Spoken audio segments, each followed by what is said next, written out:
Used vehicle prices are up, way up. According to Consumer Reports, since February of 2020, sticker prices have risen by more than 50%. And nationwide, the average age of a used vehicle is now more than 12 years old, which is why, as our News 8 Now's Rob Romano found out, staying on top of regular maintenance is important. Rob?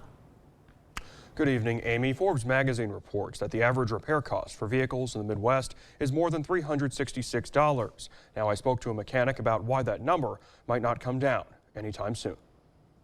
Jim Burge, the owner of Bob's Auto Service in La Crosse, says vehicle repairs are more expensive these days because of higher labor and supply costs. Back in January and February, we had parts prices that went up 3 times. It is more expensive, and we've seen a lot more large bills on cars. And people are fixing stuff that normally they wouldn't. Burge says it's important to get an oil change because it's an opportunity for a mechanic to find anything else that might be wrong. There's a seal leak and there's an axle seal leak. On Wednesday, Burge was giving this Jeep Wrangler an oil change when he came across an axle that was leaking differential fluid. Worst thing that happens is it runs out of oil and it burns up the rear end.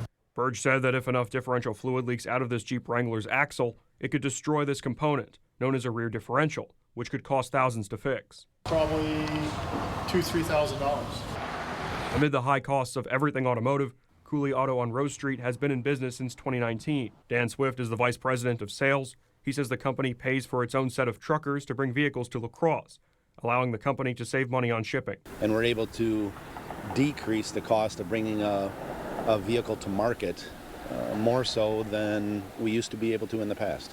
Swift recommends that people trade in older vehicles prior to buying a used car. So anyone coming in to trade in their vehicle has gotten a great deal, comparatively speaking to what they might have bought it for 3 years ago. And the average price of a new car in the U.S. is more than $47,000. That's according to Kelley Blue Book.